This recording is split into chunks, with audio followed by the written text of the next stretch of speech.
In the dynamic advertising space, evolution parallels, if not surpasses, that of entertainment. To speak to this, we have Rori Floyd, SVP of Global Business Affairs, and Mark Egmon, VP of Marketing and Business Development at the Team Companies, which is a part of Cast & Crew's advertising and live entertainment division. Hello, guys. Hey. Welcome to my show. So both of you have worked in commercial production, ad agencies, and now here at Cast & Crew. Rori, your role in leading such a large business affairs team. Mark, you heading up our marketing and business development team, puts both of you in the front lines dealing with corporate advertisers and agencies as they transform. So tell me, what is trending now, and what are some of the bigger challenges you see facing the industry today? I would say that one of the main trends is AI and how and whether or not it can be used in commercial advertising. So when you're creating commercials, are you using real people, voiceovers, or are you using AI-generated voices? As we all know, that was the catalyst for the strike that occurred between WGA and SAG-AFTRA, determining what fair compensation would be for these individuals as they're being utilized. I think that from a contracting talent payment perspective, that as long as there's contracting, that's covered. But in other spaces, there could be some ambiguity about what you're able to do with that particular content. I think Mark can speak a bit more about the challenges that we're experiencing. Right. What I'm seeing is actually challenges throughout the entire marketing ecosystem. Just at the base level, there's so much production going offshore right now. So that's impacting, the average worker, whether it's a crew member or an actor. And then it ripples all the way into support businesses, the caterers, the equipment rental houses, payroll. And with so many marketers also choosing, just for cost reasons and more control, producing in-house or leaning more heavily on what we'll call conglomerate in-house, which is owned essentially by the holding companies of ad agencies, and they have a centralized production arm. This really puts a lot of pressure on independent commercial producers and production houses, creative editorial houses, et cetera. And then at the marketer level, especially when you're dealing with global advertisers, they're having a big challenge in managing their licensed element rights, their talent rights, because so much content is being created, so much is being sent all over the world in so many different mediums, it's very hard to keep track. And so that's really what you're seeing in challenges, like I said, throughout the entire marketing ecosystem, supply chain. Yeah.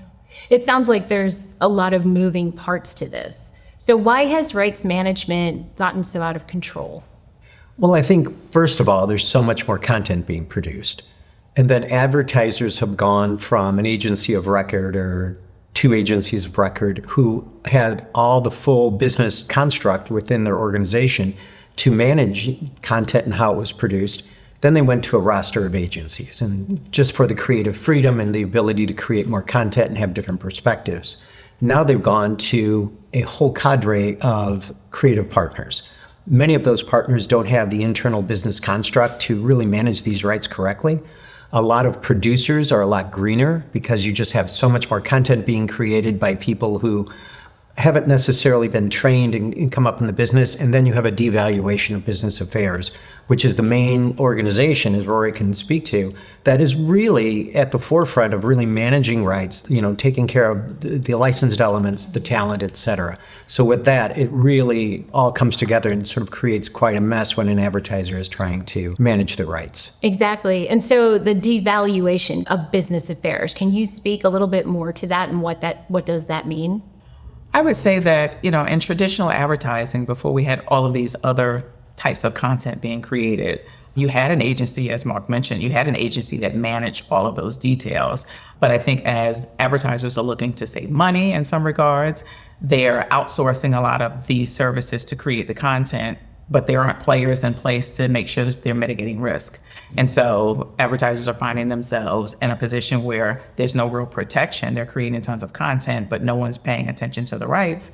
And if there are going to be any budget cuts, usually it's those departments that are impacted the most. But understanding that you can't get your content on air without these players. So I think that that's where we're seeing the devaluation, but the need is still there. Yeah, well, I would think that this impacts your team. Oh, for sure, for sure. We're so much more busier. We find ourselves stepping in to support advertisers and agencies when there's unauthorized usage of content. It could be talent, it could be fonts, it could be stock images, anything that's outside of its term of use. And the advertiser has to address these additional payments that need to be made to these individuals or these entities that are featured in their commercial content. We find that we're spending a lot of time on process, introducing process in places where there's never been process before, and covering off on things that I think the advertiser assumed was covered in their production agency's staff support. So we've just seen ourselves really gaining a great deal of understanding about how to mitigate risk, how to step in to help the clients to ensure that they're not paying for use outside of terms more often than not. Yeah. No, it sounds like you're really providing a service to our clients that's of real value to them. As sure. they don't do that no longer in-house, that is something now that your team does. And quite well, I might add. Oh, thank you. You're Thank very you. welcome. But Mark, so you're engaged in all types of major advertisers and many in-house agencies as well, like we talked about earlier. How are you seeing this shift in the BA model? Do you see it similarly?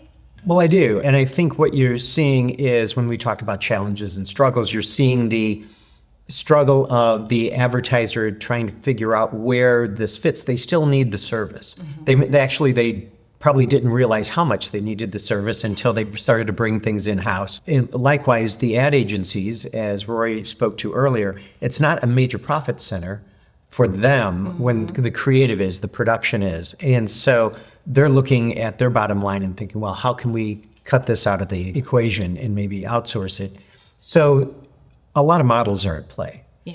And, it's like a snowflake. Every time you're dealing with a new advertiser, a new agency, you're trying to figure out where they kind of fall in the entire spectrum of their ability to manage business affairs. And then with that, as Rory just mentioned, there's so much in process that you work on and establishing a process, and you have to have that level of expertise and that to come in. And one thing that I'm especially noticed is there's always people out there with technology solutions, and technology really enables it. It's so important, as you know, and as you know, it's so important to really support the business part of what Rory and her team do. But a lot of times people try to leapfrog and put the technology first, and that's when you see it sort of fail. They don't have the experts, they don't have the process, but they have the tool. Really well said. Thank you, both of you, for talking to us and talking about this today. This is really a fascinating world and a changing landscape, but it seems like both of you are at the forefront of that, which is just fantastic.